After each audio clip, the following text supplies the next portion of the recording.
Kita ke berita lainnya pemirsa, tersangka dugaan pelecehan seksual Iwas alias Agus kemarin melakukan rekonstruksi atau reka ulang adegan dugaan pelecehan seksual terhadap lebih dari 15 wanita. Lebih dari 40 adegan diperlihatkan tersangka Agus yang disaksikan oleh tim jaksa dan diawasi oleh Komisi Kepolisian Nasional.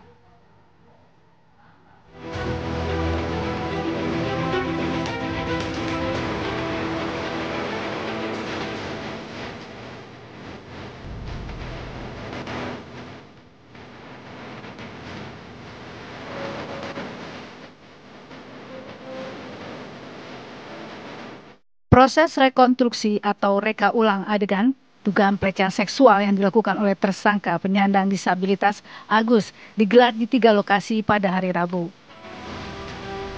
Lokasi pertama adalah Taman Udayana, tepatnya di sisi utara teras Udayana. Lalu homestay atau penginapan tempat Agus melakukan aksinya terhadap korban. Lokasi selanjutnya adalah kawasan Islamic Center yang menjadi lokasi terakhir Agus diantar usai dari penginapan. Lebih dari 45 adegan dipraktekkan tersangka Agus di hadapan para penyidik dan tim Kejaksaan Tinggi Nusa Tenggara Barat. Rekonstruksi sendiri atas arahan Jaksa Penuntut Umum untuk memperjelas kronologi kejadian dan memastikan kesesuaian keterangan para korban dan saksi.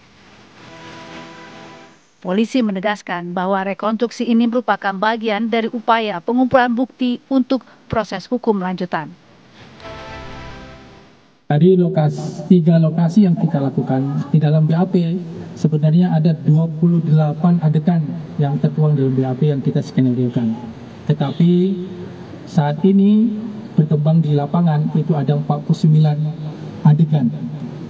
Hal ini disampaikan karena ada perkembangan perbuatan yang dilakukan oleh tersangka itu mengembang di lapangan. Jadi kami laksanakan, kenapa? Karena kami mengakomodir keterangan-keterangan yang diberikan oleh tersangka dan perbuatan yang dilakukan di 3 TKP. Ini adalah hak dari tersangka, kami akan mengakomodir itu dan ini menjadikan bahan kami untuk pertimbangan untuk nanti disampaikan di persidangan nanti. Jadi dari versi korban itu yang aktif adalah tersangka, tetapi tadi kita lakukan olah TKP yang aktif adalah dari versi korban. Kuasa hukum tersangka, pendamping korban serta tim Jaksa Penuntut Umum serta Kompolnas hadir dalam rekonstruksi ini. Kompolnas mengawasi penanganan kasus pelecehan seksual yang melibatkan penyandang disabilitas ini. Pengawasan dilakukan untuk memastikan penanganan kasus berjalan sesuai ketentuan serta penegakan hukum yang berkeadilan bagi semua pihak, termasuk korban dan pelaku dengan kebutuhan khusus.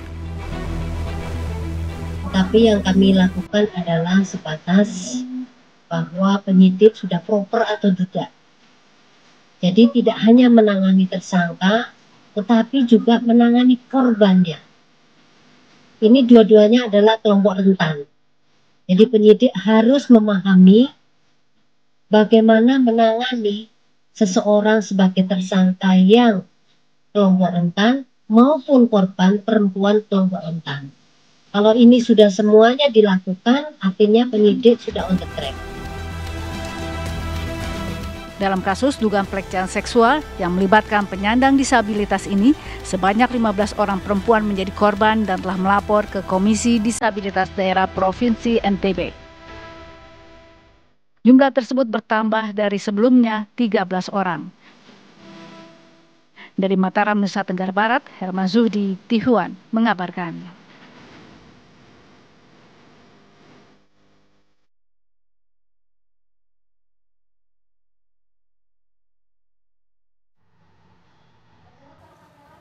Ya pemirsa, untuk memperbarui informasi mengenai kasus pelecehan seksual yang melibatkan pemuda disabilitas di Mataram, kita akan bergabung dengan rekan kami ada Herman Zuhdi.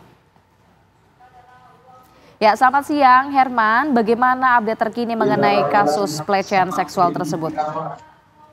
Baik, Indi dan juga Philip akan kabarkan bahwa memang proses rekonstruksi yang dilakukan oleh polisi dilakukan di 3 tempat kejadian perkara tersangka Agus alias Iwas melakukan aksinya ini dilakukan atas arahan jaksa penuntut umum setelah meneliti berkas yang sebelumnya diajukan oleh penyidik Direktorat Kriminal Umum Polda Nusa Tenggara Barat.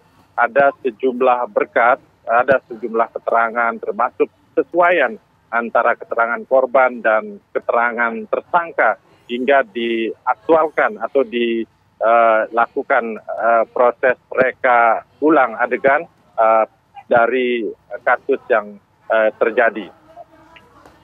Saat ini polisi tengah fokus, Kepolisian Daerah Nusa Tenggara Barat yang menyidik yang menangani kasus IWAS ini tengah fokus untuk memenuhi daripada berkas dari tersangka Agus ini untuk kemudian segera dilimpahkan atau di P21 ke Kejaksaan Tinggi Nusa Tenggara Barat. Indi. Sejauh ini Herman, apakah sudah ada tanggapan dari pihak homestay terkait lokasi yang kemudian dijadikan oleh Agus sebagai lokasi pelecehan seksual di sana?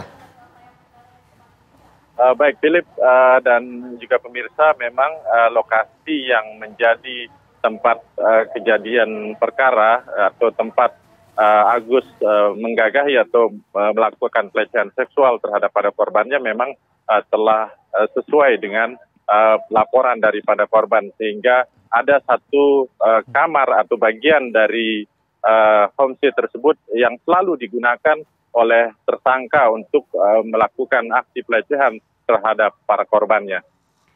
Baik, setelah proses rekonstruksi yang dilakukan kemarin, apa tahapan selanjutnya terkait dengan kasus ini? Sejauh ini polisi masih terus melengkapi berkas perkara yang sebelumnya telah diteliti jaksa, karena ada sejumlah keterangan, kemudian bagian-bagian yang dirasa belum cukup untuk kemudian dilimpahkan nantinya ke pengadilan.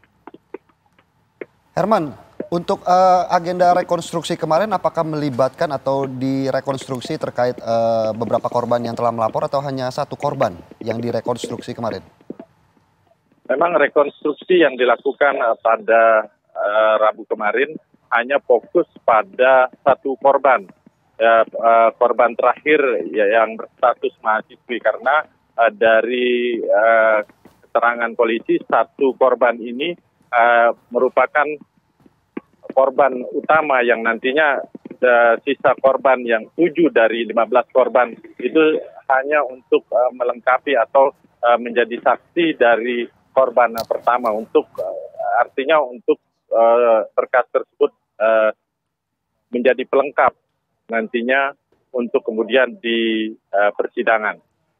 Baik, terima kasih atas laporannya Herman Zuhdi, atas laporan langsung dari Mataram, Nusa Tenggara Barat terkait perkembangan terkini kasus pelecehan seksual yang melibatkan tersangka Agus. Terima kasih, selamat siang.